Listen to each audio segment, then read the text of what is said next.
Pertama tentu saya sangat mengapresiasi GPSI Kepolisian Indonesia yang sudah menginisiasi terjadinya kegiatan ini, dan ini sangat luar biasa karena berbicara tentang satu peristiwa kemanusiaan tentang isu perdagangan orang yang memang dalam beberapa tahun terakhir ini sangat menyita banyak perhatian ya dari orang, karena banyak sekali korban tindak pidana perdagangan orang yang terjadi di tengah masyarakat, dan sudah banyak juga orang yang ingin membantu atau berjuang untuk berantas perdagangan orang ini, tapi juga masih banyak lagi, tetap saja masih banyak. Dan dengan kehadiran GPIC Fransiskan di sini, saya merasa ada harapan yang baik, terutama kehadiran gereja di tengah persoalan yang sedang dihadapi ini yang memang sangat rumit, dan juga banyak hal yang mungkin tidak dilihat selama ini, yang menjadi persoalan yang tidak hanya tugas pemerintah tapi juga tugas kita sebagai bangsa dan negara.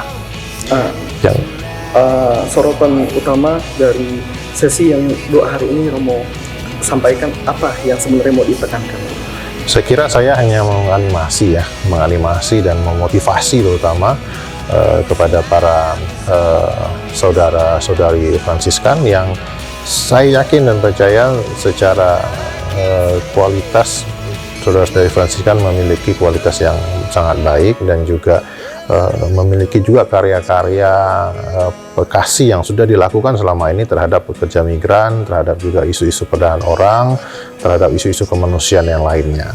Dan harapan saya sebenarnya adalah ketika kita hadir di sini, kita sama-sama belajar, saya juga belajar tentu, dan pada akhirnya kita, menurut saya, memiliki satu kesamaan visi, kesamaan spirit juga tentu, kesamaan untuk memiliki cara pandang yang sama terhadap kejahatan ini, dan kemudian memiliki sebuah aksi yang arahnya, tujuannya itu benar-benar telah kita tuntun dengan baik, sehingga maksud kita untuk menyembuhkan secara utuh, secara holistik itu tercapai. Dan itu yang saya kira kita bahas tadi, bahwa memang yang namanya perdagangan orang itu bukan hal yang tiba-tiba saja hadir, bukan hal yang ujuk-ujuk saja terjadi, tetapi memang ada banyak peristiwa-peristiwa lain yang melatar belakangi, yang kemudian mengiringi, berjalan bersama, bahkan bisa mendorong dan mengakibatkan perdagangan orang terjadi. Ini hanya puncak dari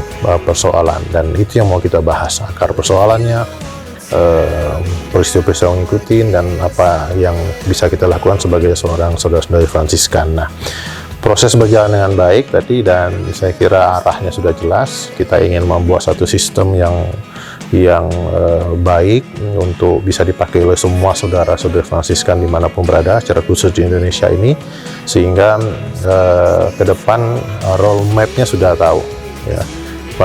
Fransiskan sudah paham apa yang harus mereka lakukan, dan apa yang harus mereka perbuat berdasarkan sistem yang sudah dibangun. Dan itu saya kira sangat membantu pelayanan ini bisa lebih besar lagi, dan bisa boleh dirasakan terutama terhadap mereka yang terluka, mereka yang menjadi korban, mereka yang hidupnya mungkin mengalami ketidakadilan. Mungkin itu. Baik, Romo. Sebagai pesan penutup, apa pesan Romo untuk organisasi-organisasi yang mungkin di luar Info GPIC yang melakukan hal yang serupa seperti ini? Pertama, saya terima kasih kepada semua lembaga yang peduli terhadap isu-isu kemanusiaan dengan tulus hati tentu, melayani orang-orang yang terluka, mereka yang menjadi korban tindak pidana perdagangan orang dan mengalami ketidakadilan. Yang kedua, saya tentu berharap bahwa karya-karya kasih ini terus berjalan, dan kemudian mari kita bergandengan tangan bersama-sama, karena yang menyangkut kemanusiaan itu memang tidak ada sekat. Menyangkut kemanusiaan itu tidak soal kerjaan siapa, tugas siapa, tapi ini tugas kita bersama sebagai manusia. Dan kalau berbicara sebagai manusia dalam isu kemanusiaan ini, tidak ada kata lain, kita harus bergandengan tangan. Ini masalah kita bersama, ini menyangkut harga diri kemanusiaan kita bersama, dan ini menyangkut juga bagaimana memanusiakan manusia dengan lebih baik. Dan itu saya kira panggilan kita semua, agama apapun, latar belakang apapun, mari kita bergandeng bersama, mari kita bersaudara bersama memerangi kejahatan ini, sehingga tidak ada lagi kejahatan perdagangan orang di negara kita ini.